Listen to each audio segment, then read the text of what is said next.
Welcome to the West Coast Speakeasy, Vancouver Island's finest.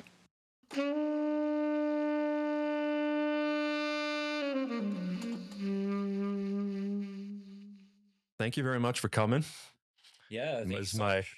first episode in the new space, so I'm very appreciative. That's awesome.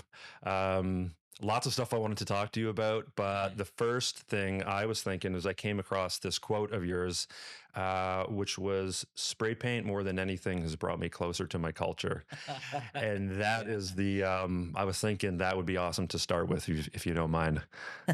So talk to me about that. Um, well, first, I'd just like to introduce myself and say, yeah, my name is Alex Taylor McCallum, and I'm Kwakwa, Nuu-Cha-Nulth from different tribes and nations of the Mumtagila, Muskamog, Zawadanuk, Numgis, Kwagio, Tlawitsis, Heshquit, Muachit, and Tlayelquit nations, and but I was born here on Lekwungen territory in Victoria and West Saanich. Yeah. Lived in this area and in these territories for most of my life. Um, yeah, related to that quote in a way, I'll get to it. But I grew up in the city here. Yep. Uh, you know, I usually say close yet far from my homelands Mm-hmm. in a way, like all these different tribes and nations I mentioned are located on the north end of the island, on the west coast of the island. And I grew up not necessarily learning a lot about my languages, traditional language, culture, dances, um, different cultural values, beliefs, views on spirituality, and origin stories, so much more, And but I always say that the one thing that really connected me to Nuu-Cha-Nulth culture, um, uh, to who I am as a native person, as an indigenous person, is my late grandma Marilyn was a collector of art. She's a collector of prints, and carvings from, yeah, primarily Kwak and Nuu-Cha-Nulth artists. I grew up in the living room on Carroll Street and Gorge Road. Um, yeah, seeing these prints by notable Nuu-Cha-Nulth artists like Art Thompson, my late grandma's brother Patrick Amos, my great grandpa Tim Paul, different artists from the Hunt family who years later I realize and have learned I'm very closely connected to and related to. So fast forward years later, I didn't really start um I mean, like, yeah, in elementary school years, when I went to Blanchard Elementary, a school that's not there anymore in the city here, in the Blanchard Courts area, where I spent a lot of my childhood and teenage years. Uh,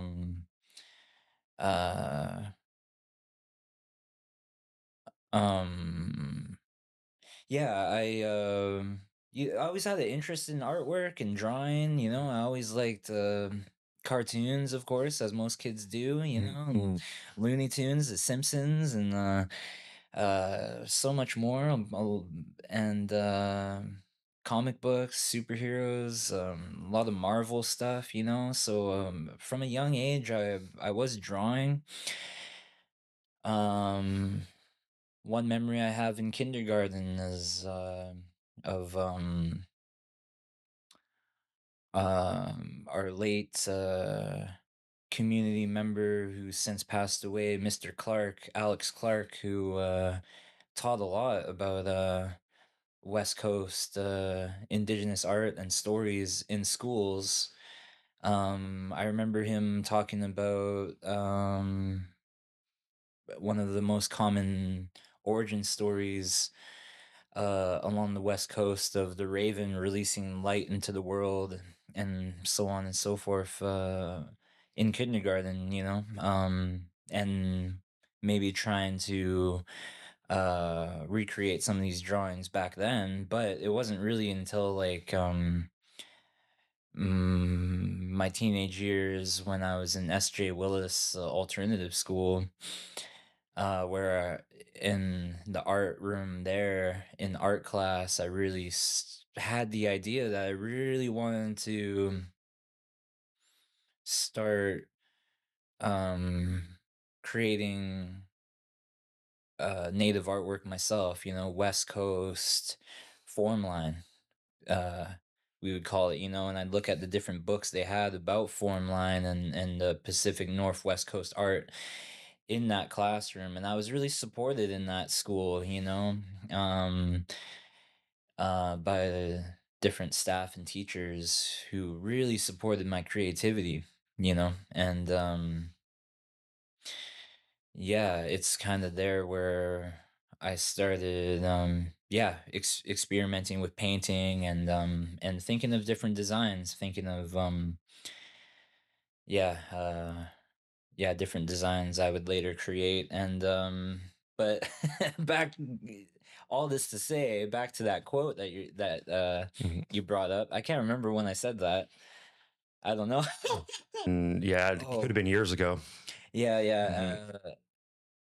I think I must have said that to my friend Eden, who interviewed me for an article that was in the Tyee, maybe. Um, but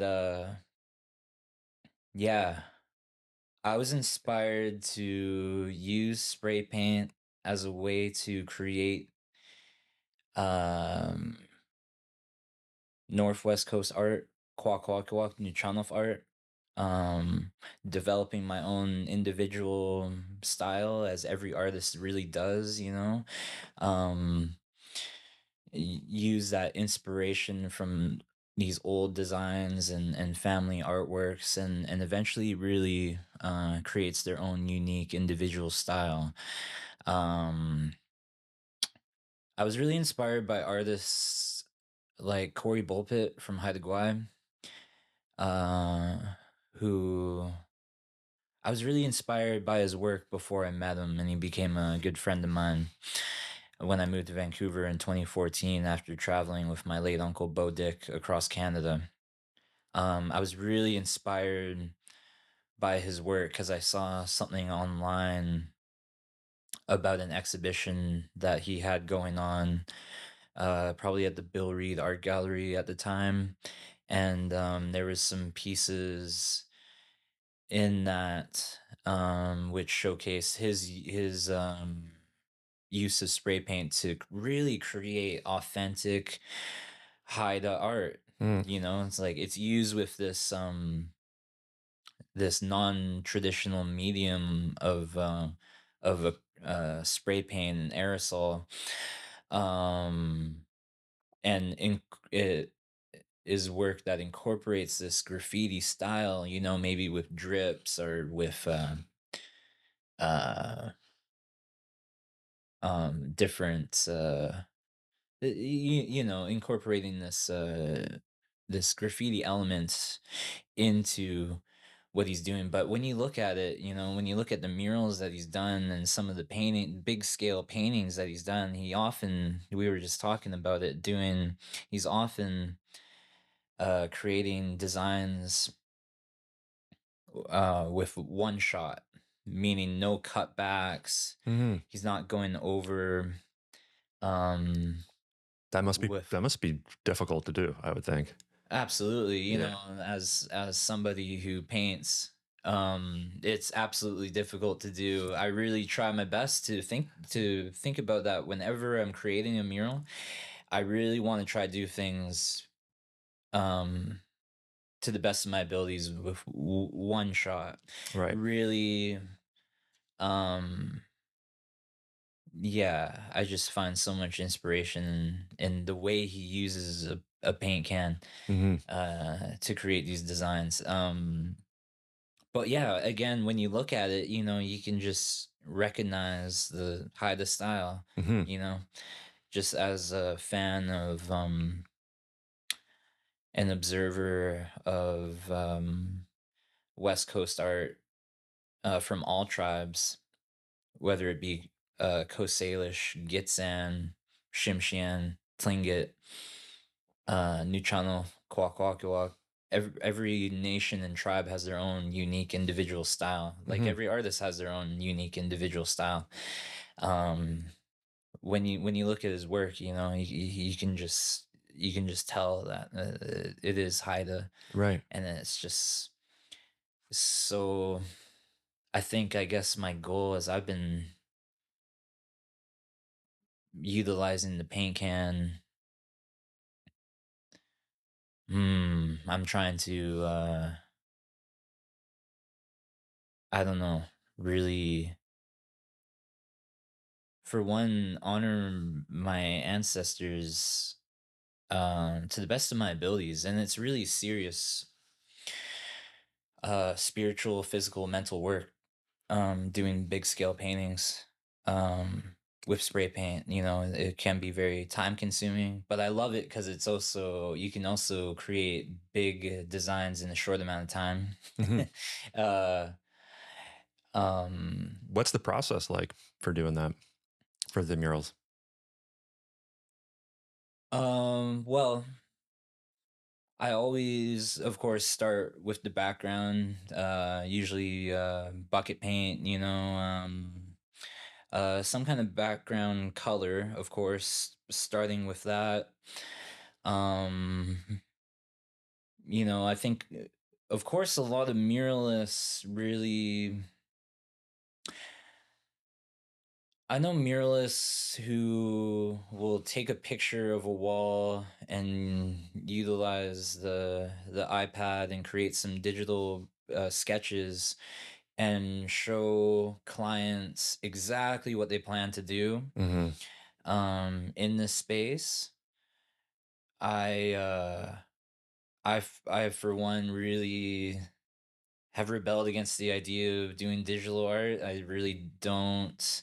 I have tried it, and I really do see the benefits of doing that. And some people gravitate towards it more than others. Um, but my favorite jobs are when I'm just given the freedom to create uh what I feel intuitively in the moment with an idea in mind, of course. Hmm. I might do a rough sketch. I always think about what's in the middle, what's on the left and right. So many of our designs are symmetrical. Hmm. Um, Designs like are supernatural beings, like the sea youth, the two-headed sea serpent. That supernatural being really represents balance and the importance of maintaining balance between our different choices in life. Um, uh, um, and But anyway, I really like to I don't know, yeah, just really let my spirit guide me in the process. And um the process of creating a mural, uh back to that. So yeah, background, kind of like commonly an outline of the designs, uh filling them in, developing them with layers. I don't know, it's complicated to explain because every mural is different, really. Yeah, of course. you know um a lot of time could just be spent in the minor details within the background of it all. Hmm.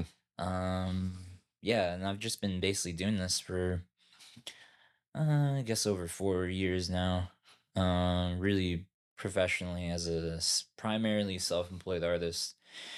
And again, as that quote, um every piece that I've done has been a learning experience, um I've never really worked with a mentor. Like I say, I'm just an admirer and I'm trying to think of a better word than fan. I'm a constant observer um of of artwork, you know. Mm, Probably like I taking little bits and pieces. Yeah, well, I love studying um old prints and carvings and just like especially old prints, some of the very first prints and serigraphs from the like 60s, 70s, you know, artists like Chief Henry Speck, people like my great grandpa Tim Paul, who I mentioned, um, my late uncle Bo Dick, so many artists are just such a big inspiration to me. Doug Cranmer and his innovative work. Um, you know, um, I've throughout the years I've studied these different examples of artwork and again, you know, using that spray can has helped me, yeah, develop my own style, connect closer uh to my culture, really. You know, it's like when doing certain murals and designs, it's like what I commonly say is to students I work with, and as I've had the chance to um, now become a bit of a workshop facilitator and educator in different ways. Working as artists in residence at UVic last year with the Indigenous Education Department. I had the chance to work with students, and um, what I really tell students is that, you know, um, there are stories behind all these designs. You know, they're not just merely eagles and bears, the great grizzly bear of the Great Bear Rainforest. You know, there's uh, there are stories behind these animals and supernatural beings and old ancestors within our stories, you know.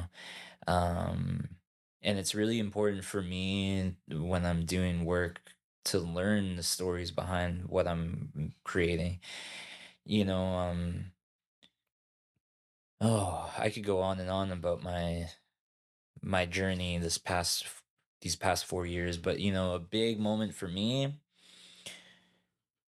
um a big moment for me was painting on the side of Wildfire Bakery on Pandora, Quadra and Pandora. Hmm. Um, um, I had an uncle of mine, Michael Ambers, who passed away around the corner on Pandora Avenue. You know, it's one of the last places I ever saw him, one of the last places I ever talked to him. And after he passed away, I was still really stuck in my addictions. You know, I started using drugs and alcohol at the early age of 11 years old. Um, Used those things for 17 years. You know, I'm only 33 now, but you know, it's been a while since I calculated it, you know, but yeah, it's like more than half my life, you know.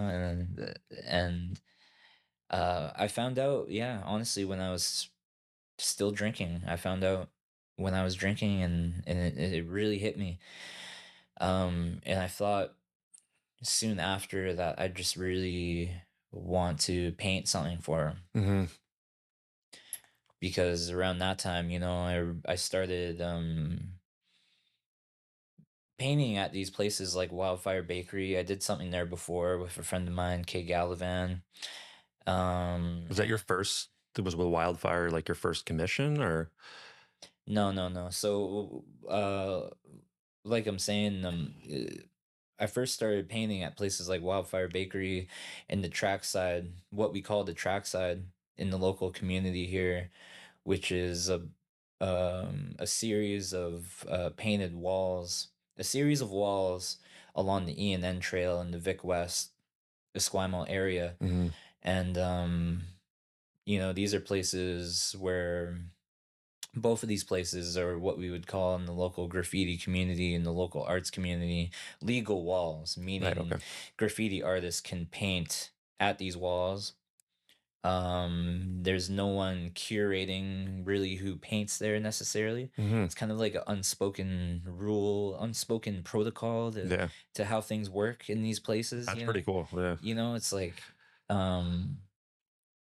yeah, there's no one going through artist submissions necessarily Right. to say who and who can't paint at these walls. Graffiti artists in the local area and in Victoria on the Kwangin territory here have painted at these places for years, you know, probably since the late 80s and early 90s, especially. You know, there's so many layers of paint on these walls. Mm-hmm. And there was a time when it was, not necessarily, well, at the trackside, I mean, not necessarily a legal wall, Right. but throughout the most recent years, within, I can't remember exactly when people really started painting there again in a new different way. But there's honestly, some older folks within the local graffiti community who've been communicating with the business owners, people at the wholesale warehouse there. You know, Mm-hmm. there's people at the Driftwood Brewery Yeah. beside there, and other places in this more industrial area. It's really this communication between business owner and graffiti artists. Um, you know, because honestly, I think the best way to um this is what I say to business owners really is are people, homeowners maybe, or whoever it may be. The best way to keep taggers off your wall, the best way to keep graffiti off your wall, vandalism off your walls, is to work with graffiti artists to create something better Mm-hmm. and brighter, like an actual piece, an Yeah. actual mural. Yeah. Totally. Because then most younger taggers, younger graffiti artists, uh and I don't know, you know, anyone can pick up a spray can. Everybody does it for different reasons. People do it to make political statements. People use it to spray odd messages that are often seen around the city, you know. um you know um Facilitating a space for a brighter piece, mural done by local graffiti artists, um, incorporating these old graffiti styles, um, or West Coast native art like I do, you know, will really help prevent people from messing with it. Yeah. Totally. You know, because it's just, again, this unspoken protocol and rule. It's just like, oh, if there's somebody in the local graffiti community that's been doing this for 3 decades, like, you don't want to mess with him, or, you know, don't paint over him if you can't do some quality work, you know, Yeah. and Right. have respect for the people that came before you. Anyway, you know, I'm going from one thing to another, as I often do, but you know, this is the area where I really got my start. Um, this was a creative space where I could freely express myself and learn, you know, learn um from these older graffiti writers in the IBC crew, one of the oldest graffiti crews in the city. who have a lot of work in the city in places where they're communicating with business owners Mhm. to create good quality work on the sides of their buildings. Um, a lot of these people, a lot of these older graph writers have been like my mentors. I haven't really had a mentor in the way of carving. Right. I haven't had a Kwakwa or Nuu-Cha-Nulth mentor in my life, really. I've had mentors in the ways of like sharing knowledge and stories and but not really in the traditional ways of artwork. Mhm. It's been these older graffiti writers that are like that are just there for me if I ever have a question, like, oh, hold the can this way. Uh Go back and spray it like this. You Right. know. When you're doing like this would really work with your style. Go up close to it. Um do it in one shot and I don't know, just like and these are just the nicest folks.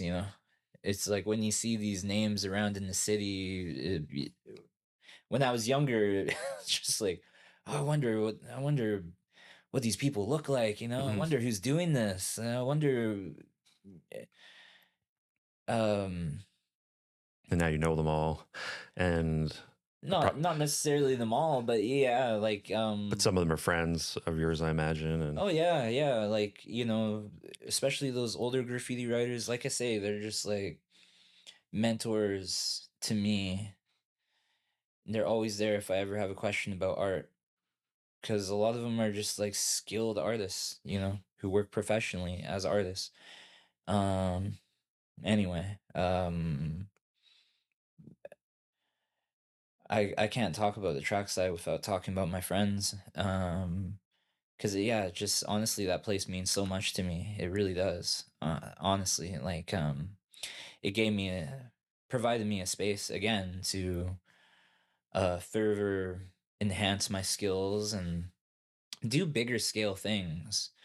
It really started with a small sketch on a piece of paper, but I uh I recognize, yeah, the paint can is something that's connected me closer to my culture than almost anything else. Cause yeah, I've just um again, I don't know. Yeah, just like going back to that moment of painting at Wildfire Bakery, I painted the last piece I ever painted before I sobered up was from my uncle Mike. So I asked my late, yeah, um, yeah, it's bringing up a lot, because I asked my late auntie Donna Ambers, who just passed away last month, um, because she was like someone who really took in my uncle Mike as like as like an adoptive mom. Mhm. She was like a mom to my uncle. So I asked her,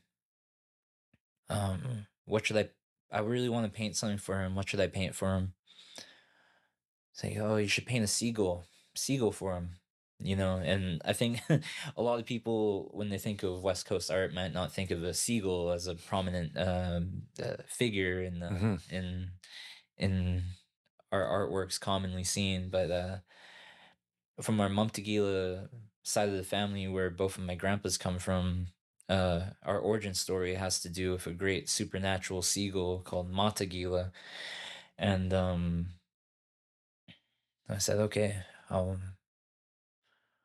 that's what goes into these murals, especially if I'm doing something to honor somebody that's passed away. It becomes really intense spiritual work. I really pray in my own way before I spray almost each and every day, is what I say. And it really started with that piece because I'm just like, if I'm doing something to honor not only my uncle Mike, but something that honors his ancestry, my ancestry, I need to do this with the utmost respect and What does I it mean, actually, sorry to cut it's you all good. off. What does it actually feel like when you're doing that? Um, it's an intense process. It's a I don't know. Like I say, every piece is different, but something happened when I did that piece where I prayed in my own way. Um, I think we're really taught to do things, even if we're cooking food for another person, serving a drink to another person, if we're gifting another person. I think we're really taught to do things with good intentions Mm-hmm. when we're harvesting medicines from the earth, from the land, to do things with good intentions, to give gratitude to the salmon that we're catching, to the berries that we're plucking, and so on and so forth. And I think that's so true with artwork. It's like, and I've thought a lot about this since I sobered up. Like, what is the intention that I'm putting into this wall? What's the intention that I'm putting into these designs? Is it good? Is it to uplift local community? Or is it to make an angry statement? Um, to bring other people down. I don't necessarily want to do that. I think there's a really valuable time to speak up against injustices and make these angry, more so angry statements, but also do those with good intention. It's Yeah. like, um, I don't know. It makes sense I though, it makes sense that the intention you have behind that is hugely important when you start, and it's going to affect probably the entire feeling and emotion that you put behind the piece, right? Yeah. Yeah, which is amazing. Is there a particular one mural you've done which like really stands out for you? Um, Even personally, maybe. I think that one really does because it was a big shift in my life. And it really lasted at Wildfire Bakery for like I think 4 years, which is pretty wild because like I say, there's this unspoken protocol Mm-hmm. and these unspoken rules amongst the local community. Um when it comes to these spaces, and these spaces, I think before that, there was something new up on those walls, like pretty often. I think that side of the wall at Wildfire Bakery became uh, more so known as like the political wall, Right. a wall where political statements are made uh, and yeah, that piece was really left alone for so long, and it was funny for me as an artist. Like I say, it's really meaningful for me, but I feel like over the past few years, um, it's just like, oh, as artists are very self-critical of their own works. I was like, oh, I could do something better. I would have done this differently. I would have not used that color. And I was just really surprised that no one else painted over it. I eventually did earlier last fall, uh a free Palestine piece that's on the wall now. Something that incorporates the kafaya with a supernatural sea serpent and a raven, and that had been on my mind just as a way to show solidarity between Bukwum Indigenous people and the people of Palestine facing uh, genocide and violence and colonization. Um, but beyond that, there are definitely some pieces that are really significant to me for sure. Like it's interesting as well, like painting at these legal walls, because like you can do something that's just like, wow, that just came out so well. That means so much to me. Mhm. And then 3 months later, someone paints over it and like, oh. that's a temporary installation there. Yeah. Do you think it was just a respect thing that really that people left it for so long? Yeah, I think so. I think people, what's really come out, what's really come up for me in recent years is that, yeah, like, painting something like that for somebody in your life that has passed away, um using these traditional art forms, it becomes much more than graffiti. It becomes much more than an alias painted on the wall. It becomes ceremonial and spiritual, and something also done with respect to the ancestors of the land that I'm painting on. I always keep that in mind too, and we have to, as people who come from a different place, because like I say, I'm not originally from here. My ancestors aren't from here, but for different reasons, post colonization, a lot of our people have moved away from our homelands to cities like Victoria, Vancouver, Nanaimo, for work, for education, for housing, because there's just not enough of these things on our reservations and in our villages. And it's, yeah, complex and complicated for people that live at home. But I think it's a very important teaching as well, that if we're doing work on another person's territory, to again do things with respect, with good intention, in a way that doesn't mean any harm to the people locally who are originally from this land. Yeah. Anyway, like, my pieces um at these places like Trackside, Wildfire, yeah. I don't know, it just gained such a deeper meaning for me after doing that, and after doing some of these other pieces, memorial pieces. One that really stands out to me, one thing that really changed things for me as an artist, I think, as well, is the first thing I did after I sobered up, which was a big piece at the Trackside. Again, I only have pictures of it now because someone painted over it, but it's really special. It's a big section of wall. Um, and it was soon after what came out in the news about the 215 bodies found near a residential school site in Kamloops in Sequamic territory. Just after hearing that in the news, it really struck something in me, because I have so many elders in my life. Almost all my grandparents went to residential school, countless uncles and aunties, elders in my family. And I've just honestly heard so many horrendous, atrocious stories about the things that they've endured in these places, things that they've shared with me and publicly, uh, in a big place of vulnerability and courage.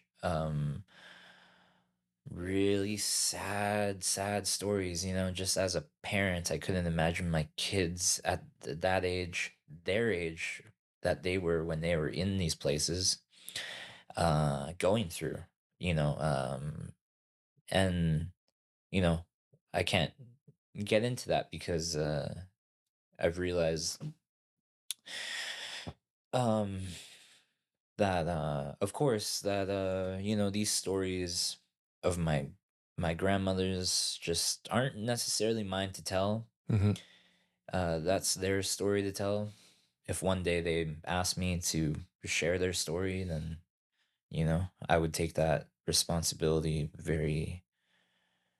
Uh, I would take that very seriously. But I just wanted to do something.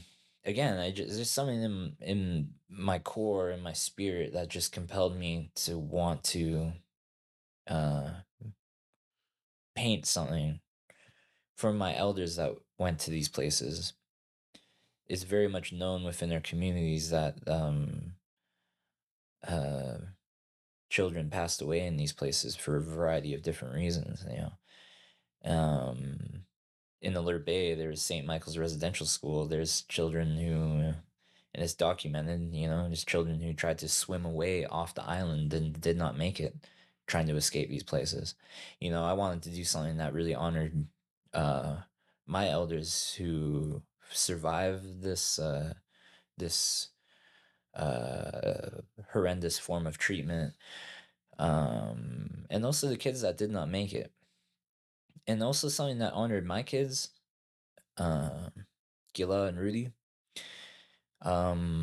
So yeah, I painted some different designs that honored my ancestry, you know, because from every tribe, every family, we have these different family crests, right? So on my Tla'awitsi side, from my granny Christine Speck, it's the butterfly that really represents us. As the origin story from that area has to do with the butterfly and other things as well, right? Like the wolf is something that I think of when I think of my grandma Elizabeth Taylor, who has the same name as the actress, but she is the OG. No, just kidding. But um, so yeah, I painted some different designs, which yeah, honored my grandparents, my friend Osha DeWolf. Um, painted some beautiful portraits of my sons Gila and Rudy in button blankets and regalia, which was just so special. Like she is absolutely one of my favorite artists, and again, all her work is done with spray paint. Um, just beautiful portrait work from her in her own unique way. And again, that is something where, yeah, like I say, is the first thing I really did in this newfound sobriety. Suddenly, I'm thinking clearly. Suddenly, it's like my hands are steady because Mhm. when you're drinking every day, going through withdrawals, you're a shaky person, Mhm. and you can't really create these type of designs when you're shaky like that.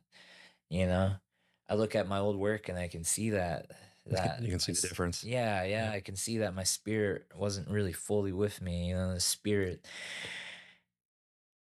Has it been 5 years now that you've been sober? Almost 5. Almost It'll 5. be 5 years on May the 12th. And Congratulations, man. yeah, thank you. I appreciate it. You know, so much has changed in my life since cutting this substance out of my life. You know, it's like, you know, some people can handle it, but you know, it's just like I'm the kind of person who can't, you know, and, like once I start with one drink, I can't stop. My late uncle Bo Dick once called me, he used to give me this funny nickname. He used to call me the insatiable one. You know, he would say, "How are you doing today? Insatiable as always." And I'd just be like, what does he mean by that? I would say to my friend, like, what does he mean by that? I just didn't understand what he meant at the time. I Mhm. didn't comprehend the definition of this word insatiable. Yeah. But I look at it and it's just like, I see what he means, you know? This is like once I start, I can't stop. You know, once I have one coffee, even I'm like, oh, I want to have another after maybe. You know, once I have a delicious piece of salmon, like, oh, I just want another until I'm completely full and feeling lazy and you know, uh but I like I say, balance is important. It's important to maintain a balance between these things, and I try my best to now in recovery. You know, but yeah, it's just like that's one thing I'll say is that in those moments of grief that I mentioned, suddenly my response wasn't to drink anymore. Suddenly my response to grief was to paint, to pick up a paint can and go to the trackside where I used to live. I used to live 10 minutes away from it. So it became a very sacred space to me. It's a sacred space to me on this territory. It really is, because it's just like it's beautiful to cross, to walk by, just to see all the amazing artists who put hours and a lot of their own money into what they create. And to have, it's been a while since I painted there, and I want to do something for my aunties who just passed away recently, because the grieving, it just never ceases. You know, I just come from such a big family, and I feel like I'm at an age now where, unfortunately, it's like a lot of our elders from a certain age are starting to pass away. And I, as much as I don't want to maybe admit it or talk about it, I feel like I'm at this age now where I'm just like, it's it's an inevitable part of life, For sure. Yeah. but it's never easy to deal with. Um, you know, apart from our elders, there's also a lot of young people who passed away, like my uncle Mike. You know, it was like maybe around my dad's age, a bit younger, maybe.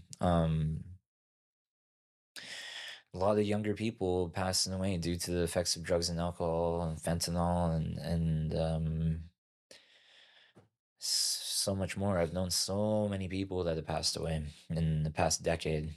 And I have some lines in one song called Another that just came out because it's just like, um, for us Buckwum and Kwakwa basically just translates to like indigenous person, native person. Yeah. For us Buckwum, it seems the grieving never ceases, ain't enough paint for the many memorial pieces. As another brown brother tags rest in peace for someone far too young to be deceased. In the streets, the morning songs play on and on from the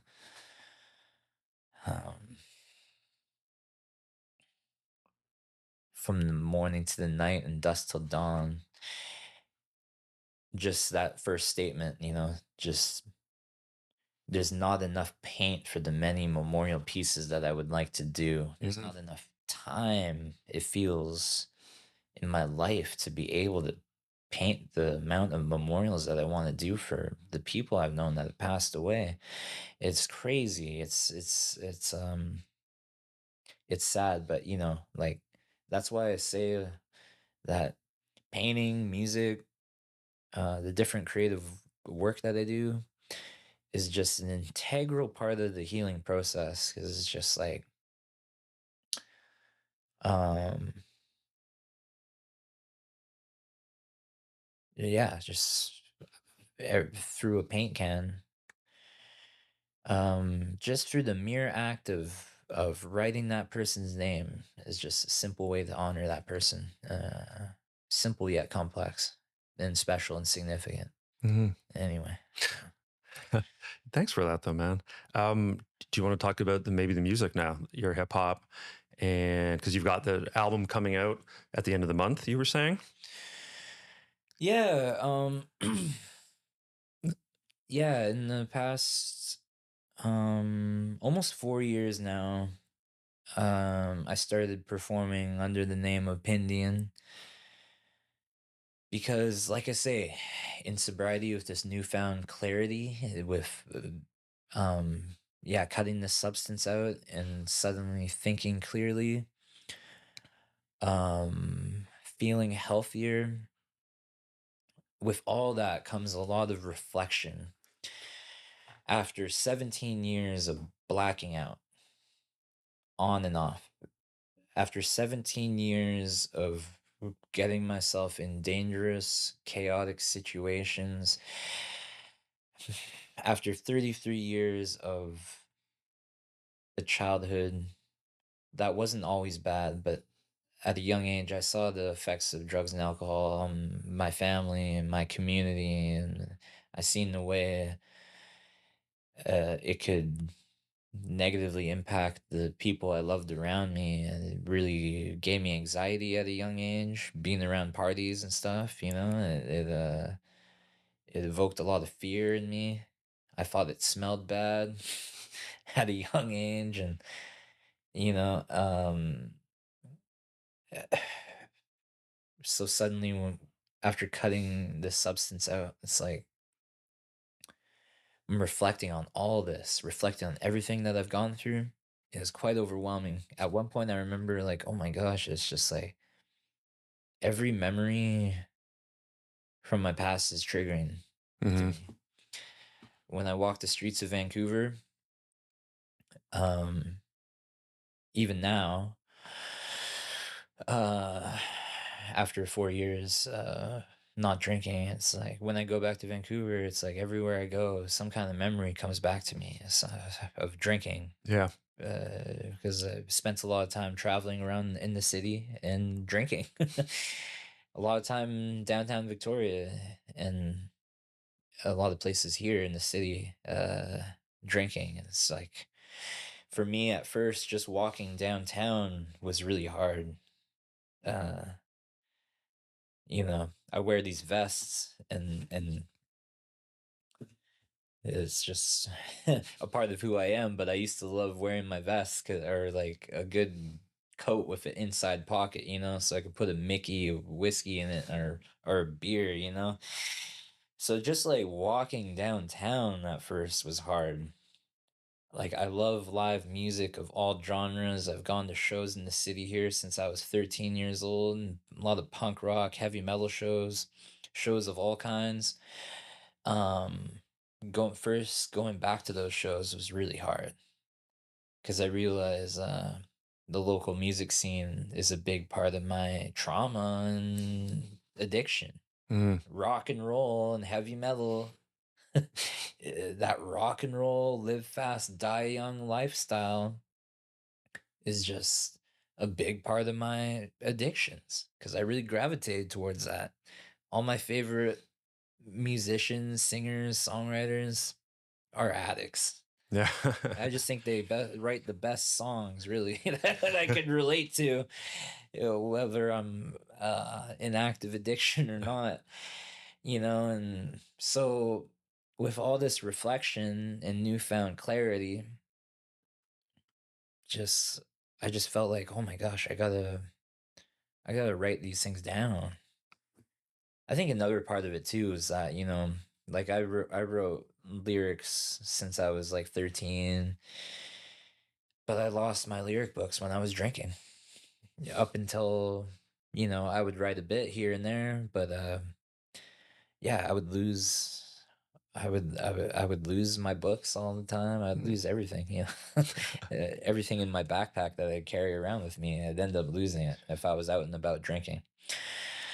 It was so bad, and it was so bad near the end that I was dealing with constant withdrawals and just in a really dark place, really shaky, miserable, dark place.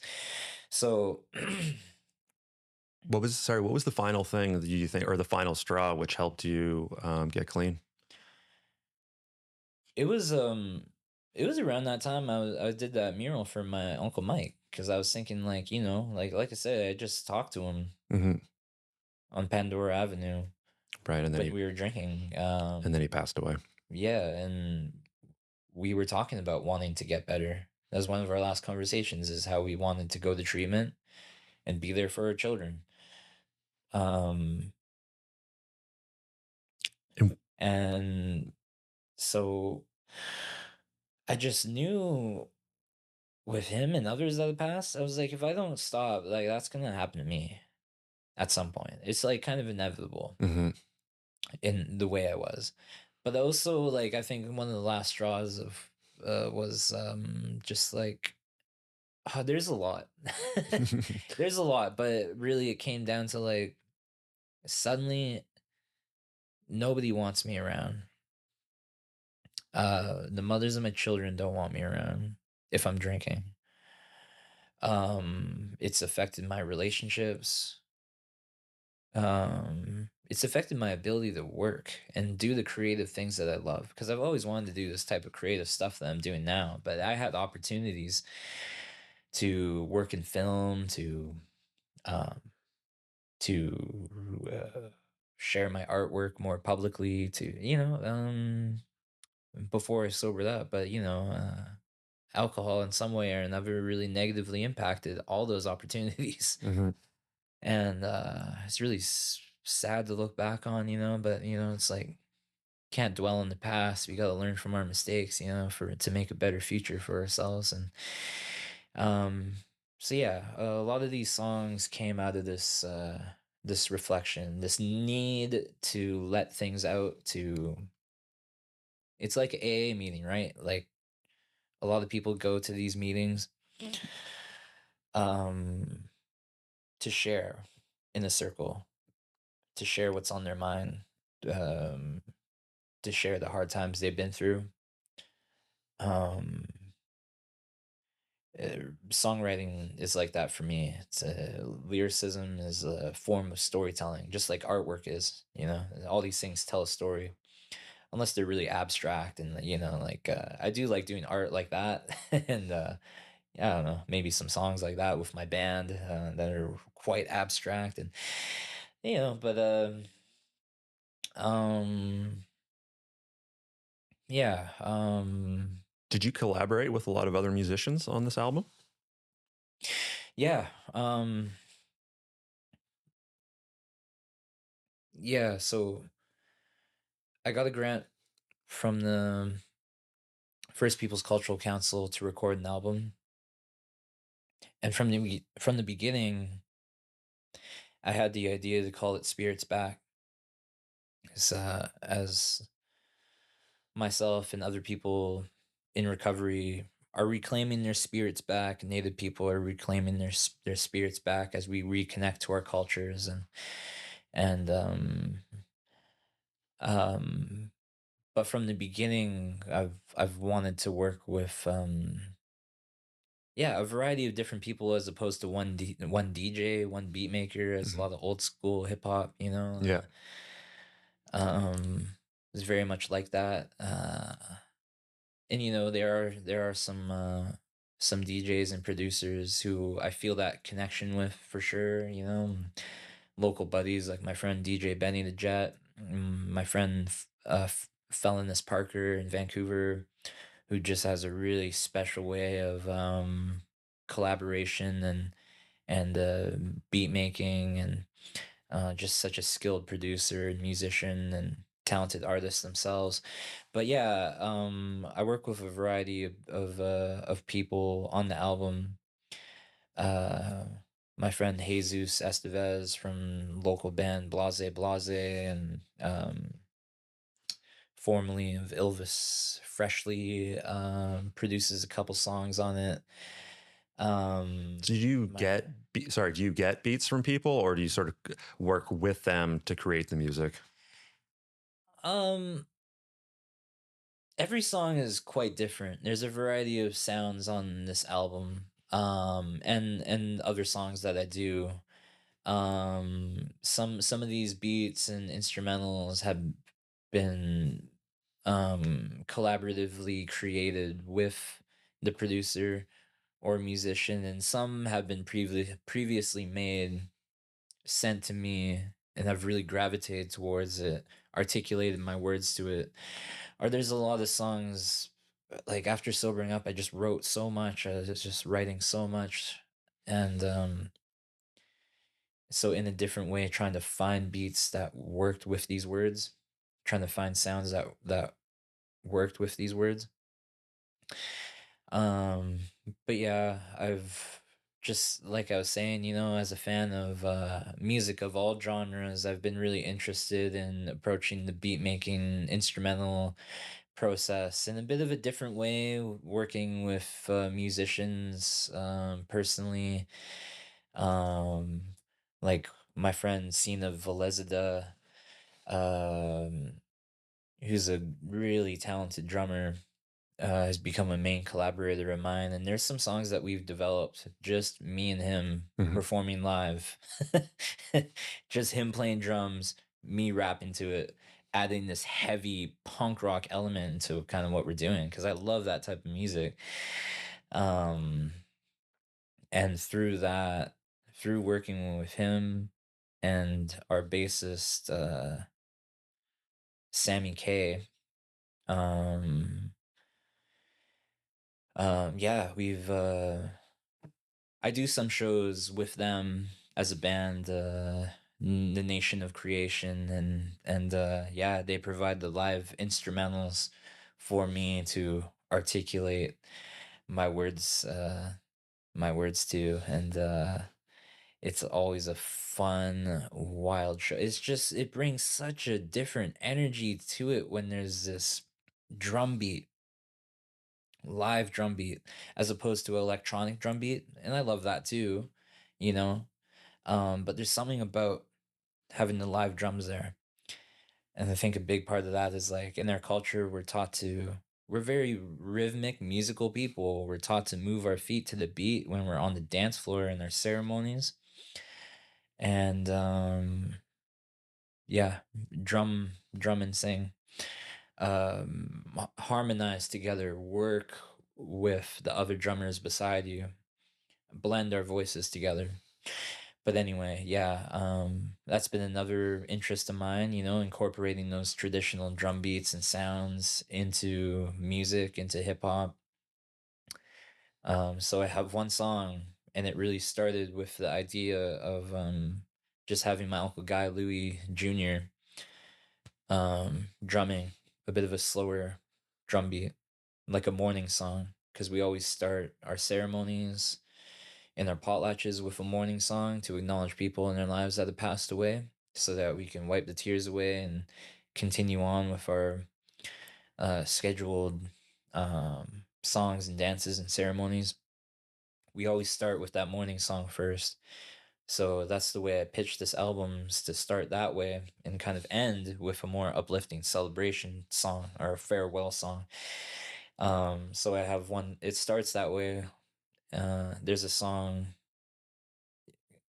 that's literally called A Morning Song that, yeah, it really started just with this simple drum beat and trying to find out ways to rhyme and articulate my words to that drum beat, with some added layers, by my friend and main producer of the whole album, Lene Gabriel, talented producer and musician from Ontario who was living here, but moved back to Toronto. Yeah, she really helped guide the process and was the recording record engineer for and main producer of the whole album.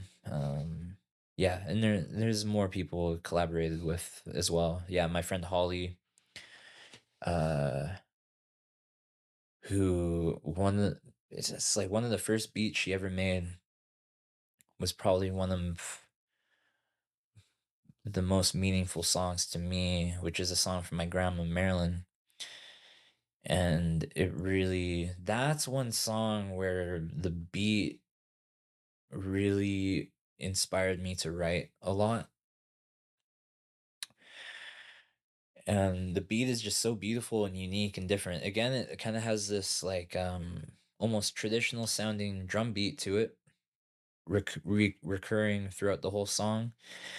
And her singing, she's a Anishinaabe creative native artist, singer, piano player, and she made this beat, and it's just so beautiful. To me, it sounds like, the way I think about it is like a matriarchal prayer going out into the universe. It's just got this atmospheric sound to it, this traditional drum beat sound to it, and her singing.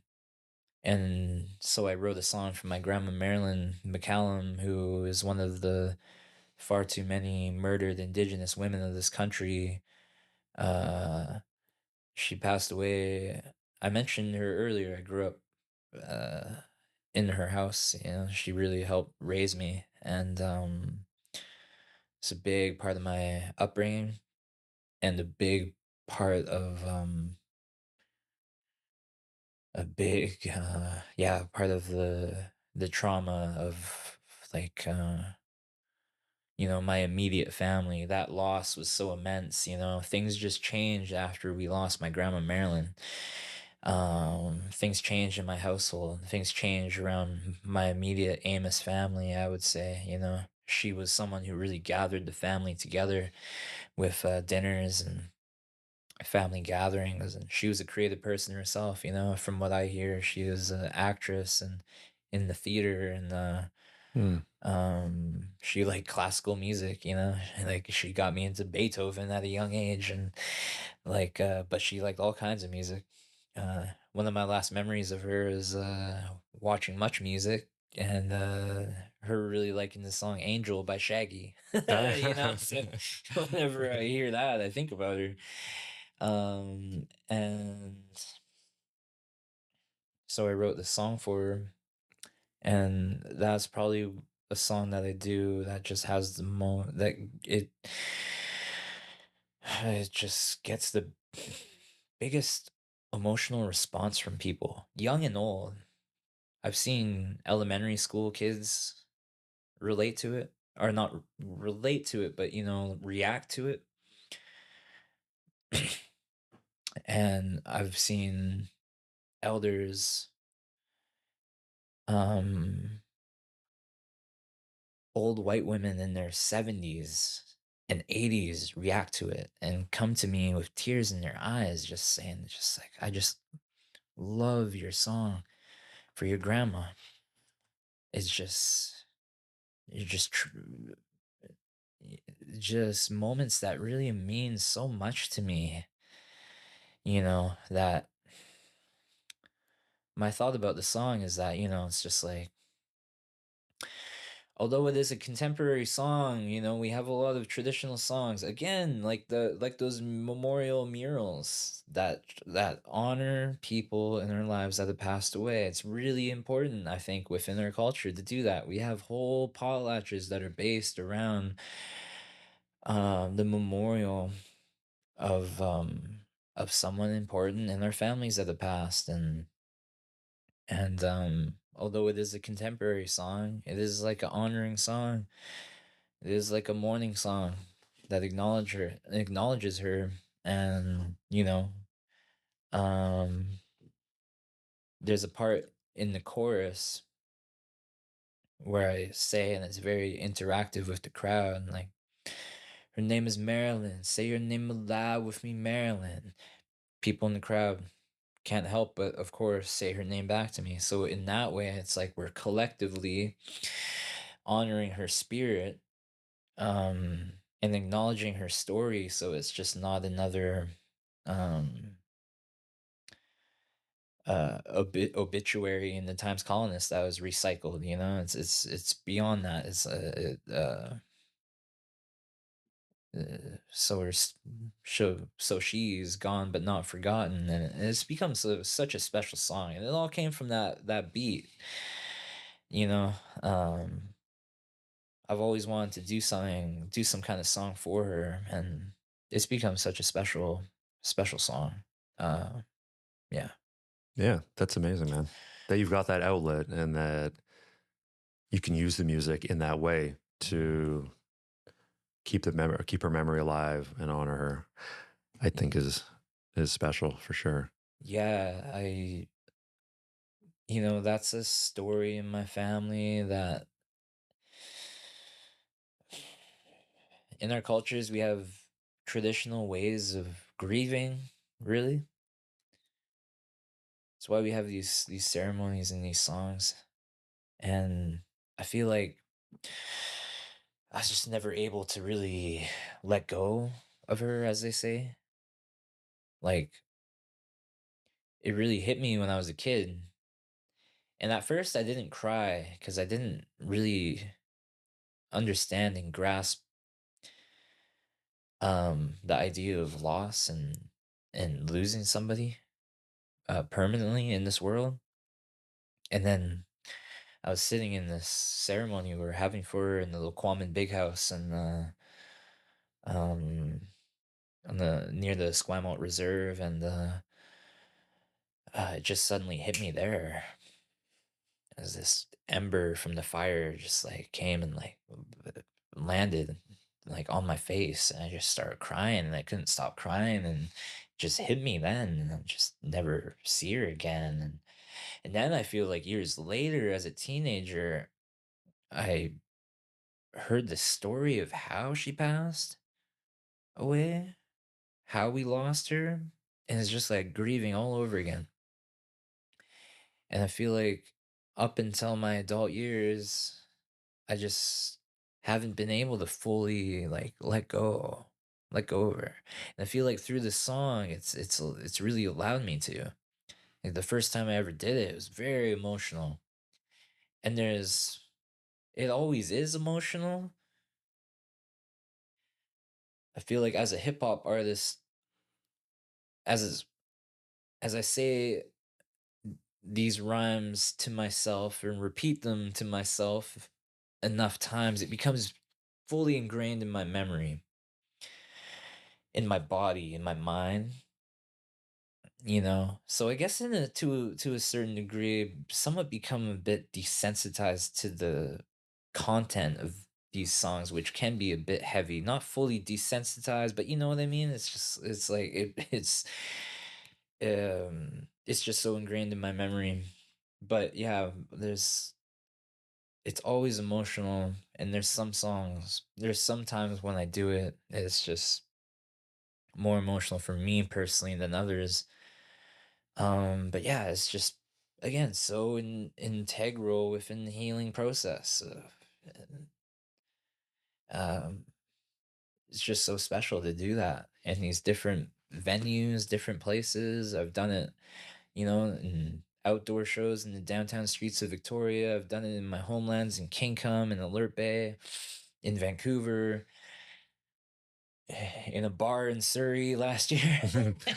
It wasn't a lot of people, and every time is so special, and it Yeah. really impacts. What about the International Indigenous Hip Hop Awards? Can you tell me about performing there? um, yeah, that was in 2023, I believe. That was in the Vancouver Playhouse, and that was a really special thing to be a part of for sure. Absolutely. That was I couldn't believe it when I got accepted to be a part of that. Um, in that venue. Um, yeah, really early in my career. Uh, and just at a time where a lot of these songs are just developing, you know, and yeah. Um, yeah, really special to be a part of that show with a lot of great indigenous artists Were there artists from all over Canada or mostly local to BC? all over Canada. Yeah, yeah, there was artists, yeah, from yeah, a lot from the West Coast, from BC, also yeah, the prairies and the East Coast, and just trying to remember everyone that was Mm. involved in that. It's been quite a while since doing that show, but yeah, that was definitely a highlight. And the songs you Uh, were doing, as you said, were sort of just coming together, yeah, really? yeah, yeah. Like I just did a short, maybe less than 15-minute set. Okay. It might have been 10 minutes. I think Were I you think super nervous? Oh yeah, I'm nervous before every show. Yeah. It doesn't matter uh how big or small it is. Mhm. I feel like there's just always this pressure before any time I go on stage, before any time I speak with a class or anything, you know, because it's work and it's challenging. I really see it as a challenge. And when I was in treatment years ago, one of my aunties, because the treatment center was in Alert Bay where a lot of my family actually worked. One of my aunties taught me the power of like uh the significance of when praying in their own way, calling upon their ancestors to be with us when we're going through challenges when we're, I don't know. And I really see, I don't know, I really see every show as like a challenge, you know? It's like, um, so I kind of in my own way, if I have the space to really just pray in my own way and call upon my ancestors to be with me, to help me think, to help me hear, help all my senses, help me see, help me say what I need to say, you know. Um, Is that kind of the main way you've been able to help with like self-criticism or self-doubt or increase like building confidence, that kind of thing? um, turn that off. Sure. um, oh gosh, you know.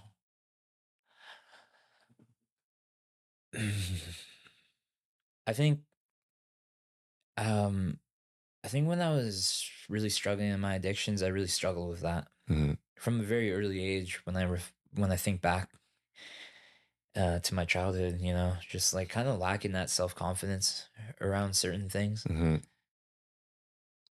almost entirely for a lot of years of my life.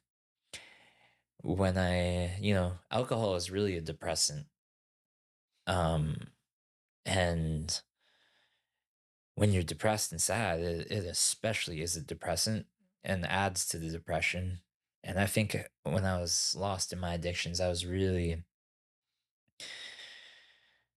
um lacking self-confidence entirely. And when I did that mural at trackside for my elders for residential school survivors and those who did not make it, um that's one of the first times I really shared my stuff really publicly. mhm, And I was so nervous too, you know, because I feel like with with native art, especially with Kwakwa, Nuu-Cha-Nulth art, you know, like I say, you know, there are these protocols to it. There's a certain way that we do things. mhm, There's this quote that I love by that I read in a book about Doug Cranmer, a really old Kwak artist, important figure in Kwak art. And it says something like, to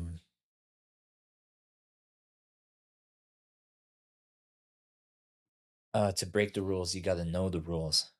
Just meaning, like, you know, like if you want to do something innovative with native art, it's important to know the history of it, you know the shapes of it. So I think even just doing native art with spray paint, there's this apprehension. There was this apprehension within me, like I wonder what my elders and fellow artists will think about the way I'm doing this, you know. mhm. But the response was really overwhelmingly supportive and positive, and it really made me feel so good.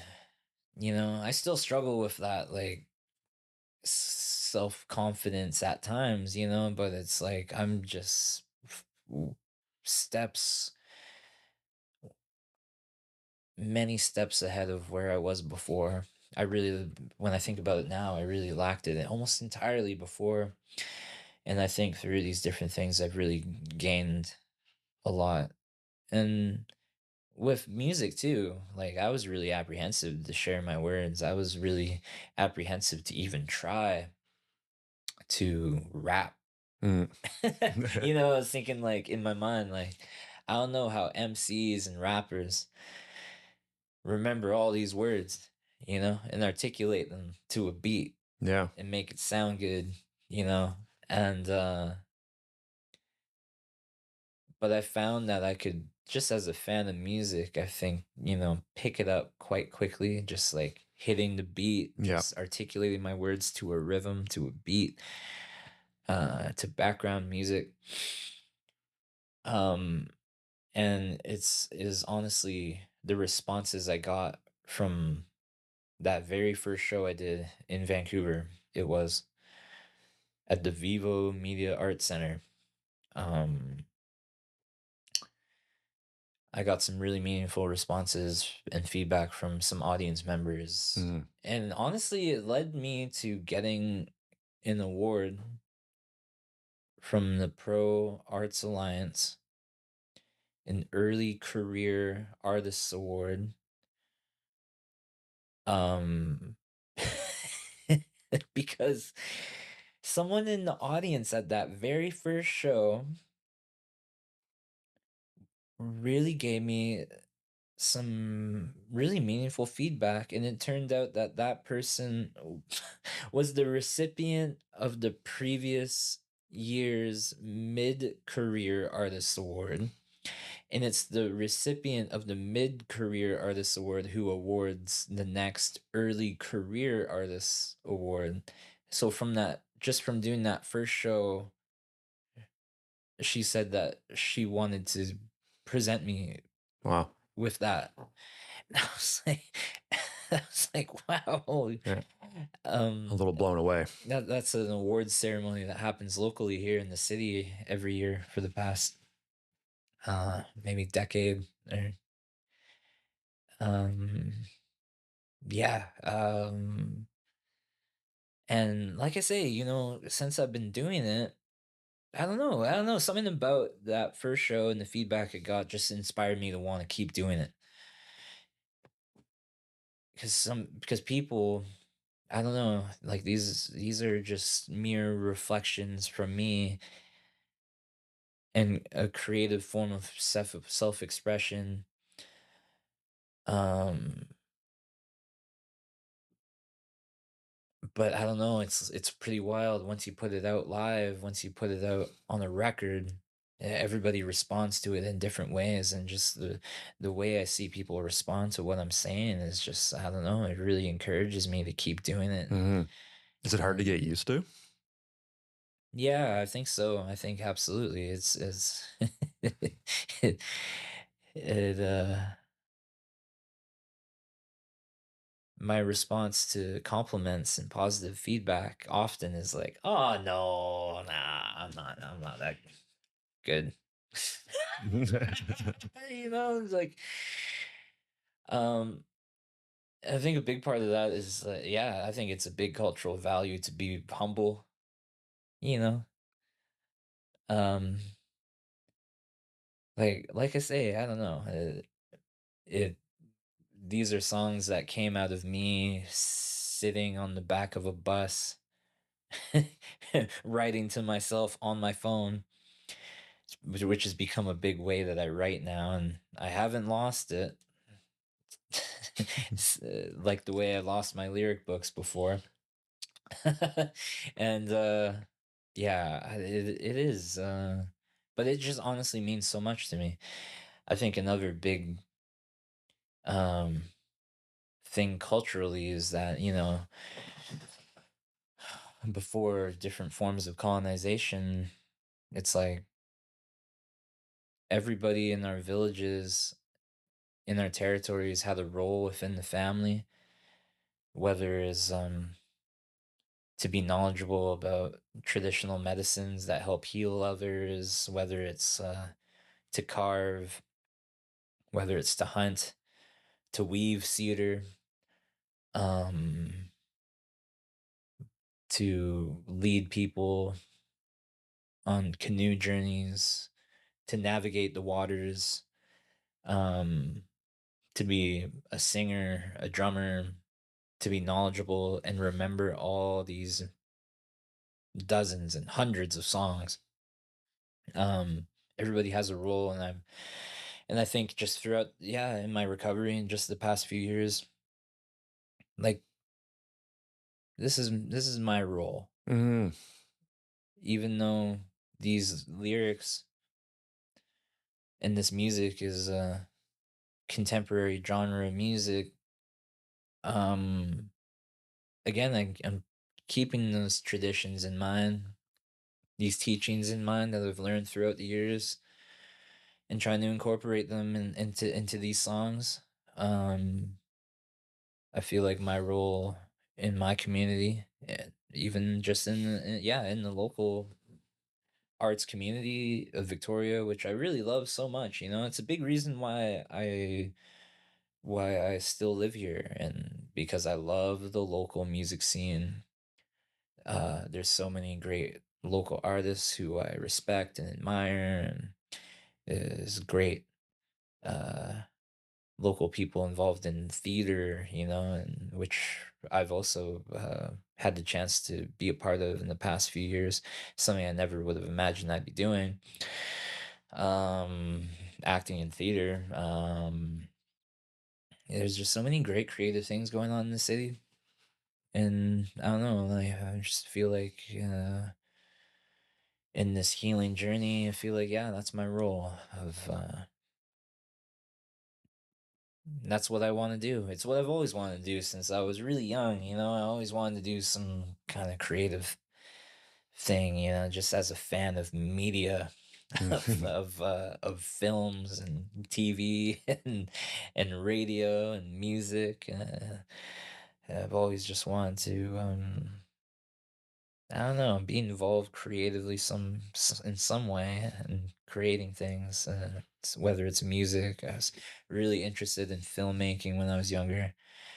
Um, But the fact I think that you've been able to do that is amazing, especially I'm sure it feels incredible, like from where you were in your past, as you've talked about so much, to now being able to do this, have all these different like various different outlets that are so meaningful to you, and that you're able to, you know, essentially earn a living off of, mm, more or less, or getting there, right? yeah, That's incredible. It's like everybody wants that, right? yeah, absolutely. Yeah, I'm so grateful. I say that word all the time, grateful. I'm just so grateful to be alive after the things I've been through. And I'm so grateful to be able to have the opportunities to do what I love and to, yeah, to be able to pay my rent doing so and support my family doing so. I never would have imagined that these things are possible when I was younger. I always thought that they may be, you know, but like I say, throughout dark times, I just started to lose a lot of faith that I could, I could do it. And I'm just so grateful. And none of this would be possible without the support of my family. I think, you know, the support of my ancestors, as I know and I just feel and I sense that they are really the ones that are just helping support me from beyond. I'm a believer in that, Hmm. you know. None of this would be possible without the support of a local community. Yeah, life's changed so much. It's just like I don't know. I find myself supported and uplifted by a lot of people in the city. Most of my shows, most of my murals, uh, have been in the city here in Victoria, and you know my family and my homeland support me from afar. But I've been able to um return to my homelands and do the work that I love there, and perform hip hop in the small village of Kincombe for the Gwaii Music Fest 2 years in a row, and just feel like it's one of the first times that this type of music has been heard echoing throughout the lands and the Hmm. woods where we come from. I had the chance to share my music in the woods of Tequila territory, going there for the first time ever for the Weenacola Foundation's Tree of Life gathering, which was last year in the old village site of Helity, and it was quite crazy, you know. I was sharing my music to a group of like environmental lawyers and scientists and artists, and it's a long story, but you know, this gathering brought together a lot of people who care for the environment, Hmm. and I was able to share hip hop on that territory, and I feel like it's the first time ever that it's been done before. And it's just so grateful for the opportunity to bring what I'm doing back home for work, for to be able to share the things that I love doing in my homelands as well. And that's the ultimate goal, really, is to maintain a balance between. I've always wanted to move back, but it's quite complicated, like I said earlier, for various reasons to do so. But I think that's just my goal now. Is just like I know what I want to do for the rest of my life now. Mm-hmm. I wasn't saying that when I was drinking. Yeah. And I want to maintain a balance between my homelands and the city here and elsewhere, and continue doing what I love. And I just feel like throughout the years since I cut alcohol out of my life, every year has just gotten progressively better. Um, I did almost 50 shows last year at different events, and which is just it was so wild to me. I think in that year of 2023, and maybe did less than 10 uh that year that Mm-hmm. we were talking about Yeah. for the hip hop awards trade show. This is what I performed at. And yeah, I'm just really looking forward to what's to happen next in the near future. I'm really making a lot of exciting plans from now until October. Just announced I'll be performing at Soberfest in the summer in August. Or July. I gotta look to clarify that. And where where should people, if they're interested in what you're doing and your dates, your shows, your artwork and stuff, Instagram, or where's the best place for people to check you out? Yeah, I'm just working with a web designer now to help develop a website that people can access for for the music I do under the name of PINDN, PINDN, and people can find me on Instagram and Facebook, um, typing in that name, PINDN, PINDN. Um, it's where at the moment I've been sharing a lot of updates about the shows that I do, and also on Instagram if people want to follow my the other work that I do, um the just as a educator, facilitator, actor. Had the chance to be in Atomic Vaudeville's most recent show, which was an amazing experience. Um, and if people want to follow the mural work I do and artwork, uh, people can find me on my personal page on the Instagram, um, under Alex Taylor McCallum. Share a bit of everything I do. As there are a lot of different things Totally. that Yeah, I do. you're multi talented for sure. No. But maybe we could just finish with what we were talking about earlier. If you're still into it, doing that verse off your album. Yeah. If there's one that you think is meaningful or want to try doing, that would be awesome. Yeah. So like we were talking about earlier, I'm planning to release my album debut LP, Spirits Back. Really soon here. Aiming for April the 17th. The graphic design is just being done now, and once that's done, I'll be sharing the date, the release date officially. All the songs have been mixed and mastered by my friend Cody at Circle A Studios. Amazing producer, and good friend of mine. And there is 13 songs on the album.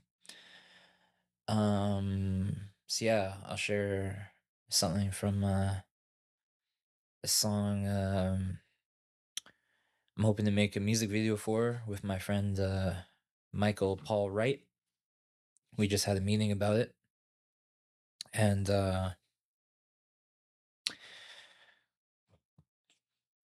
it's a song called Tales of the Red Road. And it's all about a lot of what we've been talking about the past hour, recovery. You know, I wrote it when I was walking on the train tracks. It's really inspired by De La Soul, who I was listening to a lot of at the time, and a song they do called "Trying People." It's just like such a uniquely produced and honest song. I don't know. I was just really inspired by it. And was thinking to myself at the time, I think it was 24 months, 2 years.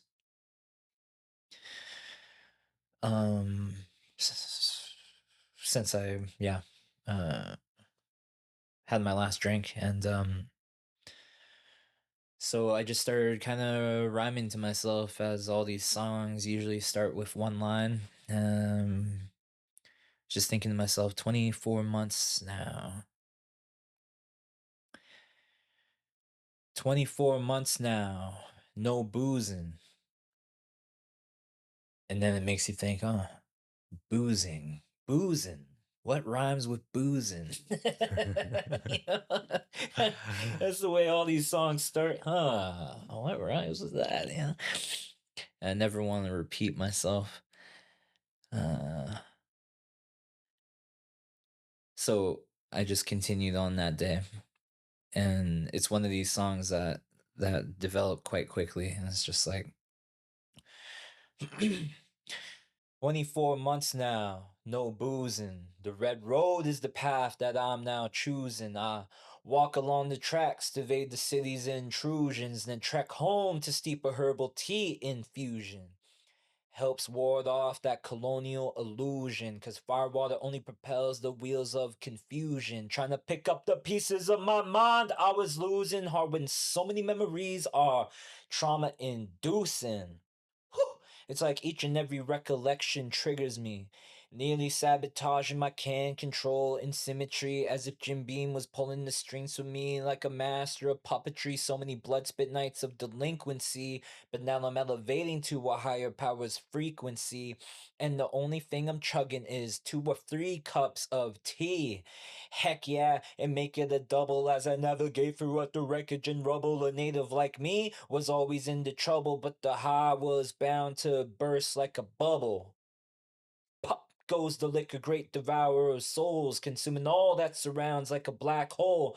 Cousin saying, yo, my bro, you're out of control, losing your soul, supposedly in the name of rock and roll, killing yourself to live, but you're doing it slow, but steady with each line shot and hard pill to swallow. Some blueprints you don't want your juniors to follow. We got stories that are meant to be told, young and old. These are the tales of the red road. We got stories that are meant to be told, young and old. These are the tales of the red road. But now I'm rising up like a totem pole, but sometimes I can feel so hollow in solitude, wallowing in my sorrow. But hey, I won't be hung over tomorrow, asking someone if they got some lucky coins I can borrow. For one, but you know one is never the peak. One day turns to weeks till you're on a year-long streak. Your tolerance, moderation, and will is weak, till the pain pecks at you sharp as a raven's beak. Gets to the point when the binge just ain't so fun, and the punchline of the party like a big old pun. Made it past 27 but still at the risk of dying too young, letting the crescendo of your ballad go unsung. Ain't it fun? Nah, letting the crescendo of your ballad go unsung. Ain't it fun? Nah, so we got stories that are meant to be told, young and old. These are the tales of the red road. Yeah. Amazing, man. Amazing. Incredible. That was awesome. Appreciate it. I think that's an amazing place to finish off. And it's been, wow, an hour 40. So a long one. Oh, We were in the pocket, I time think. just goes by. Yeah, when totally. You're having a good conversation. Definitely. That's crazy. Yeah, I know, right? But thank you very much for that. That was amazing. That was incredible. And thank you so much for coming. Yeah, thank you so much. Yeah, in my language, Gaelic Hesla and Claco. Thank you for asking me to be a part of this. Had a really great time talking Awesome, with man. you. Yeah. Yeah. Thank you. Thank you. Yeah, thanks.